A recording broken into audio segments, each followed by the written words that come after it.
Good morning and welcome, dear students. In class 11th biology, myself Yuvan Verma, I will teach you biology. My first question is that what is biology?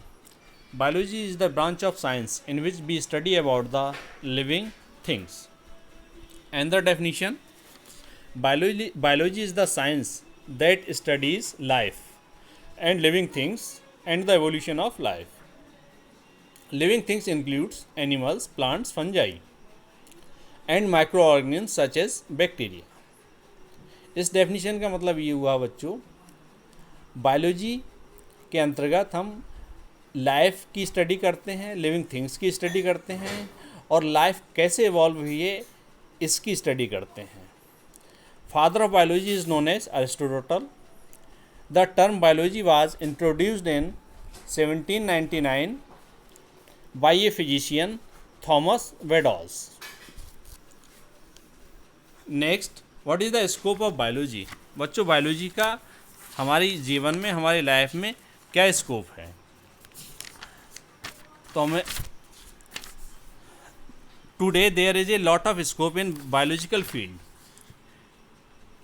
such as biology helps in human life, biology helps in increasing of food, combating disease and also aids in protecting and conserving our environment.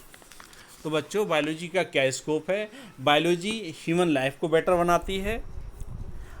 Biology की help से ही हम food का production बढ़ा सकते हैं. Biology की help से ही हम डिजीज से लड़ सकते हैं.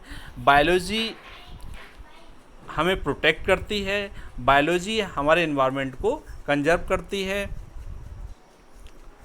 Next, career. बच्चों, बायोलॉजी में हम कैरियर कैसे बना सकते हैं? बायोलॉजी की बहुत सारी फील्ड्स ऐसी हैं जिनमें हम अपना कैरियर बना सकते हैं. Number 1, medical field. Medical field का मतलब ये हुआ बच्चों, जो डॉक्टर्स हैं वो सिर्फ बायोलॉजी की हेल्प से ही बने हैं. अगर बच्चों इनके पास में क्लास 11th एंड 12th में बायोलॉजी नहीं होती तो ये डॉक्टर नहीं बन पाते. इस समय ऑल इंडिया लेवल पर एक एग्ज़ाम है नीट की हेल्प से ही डॉक्टर बन रहे हैं. नीट एक एंट्रेंस एग्ज़ाम करा रहा है जिसमें 180 क्वेश्चंस आते हैं. Out of 180 questions, 90 questions coming from the biology and 45 questions coming from the physics and 45 questions coming from the chemistry.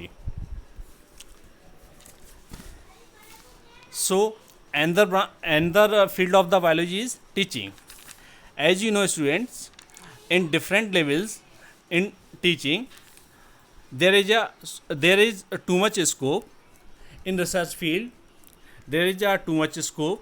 In pharmaceutical companies, बच्चों जो दवाई वगैरह बनती है वो सिर्फ बायोलॉजी के स्टूडेंट्स ही बनाते हैं. आफ्टर डी फार्मा या बी फार्मा और डी फार्मा एक कोर्स होता है, उसमें बायोलॉजी की एलिजिबिलिटी कंपलसरी है.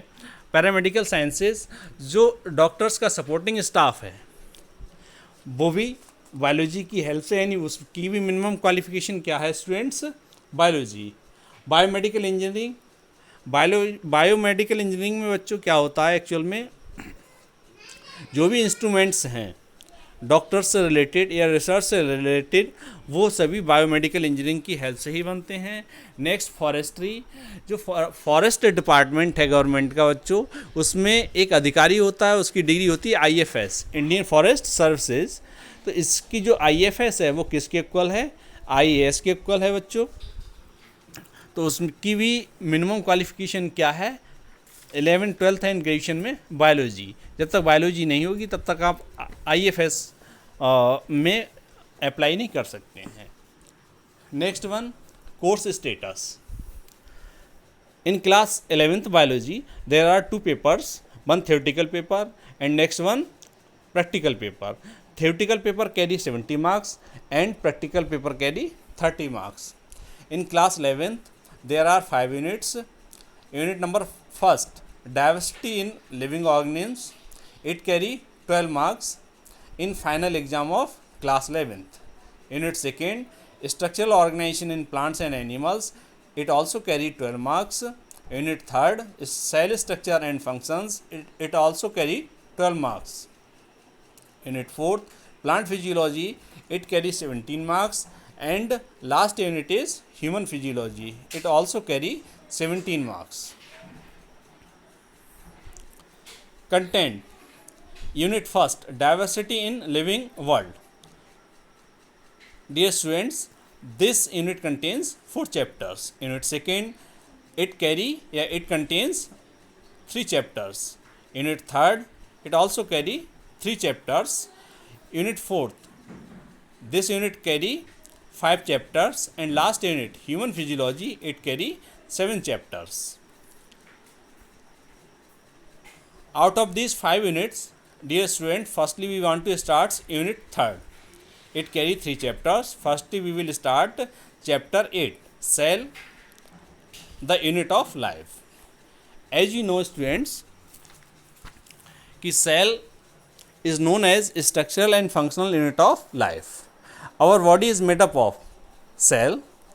On the basis of cell, organisms are of 2 types, unicellular and multicellular. On the basis of nucleus, cells, organisms are of 2 types, prokaryotic and eukaryotic. Thank you students.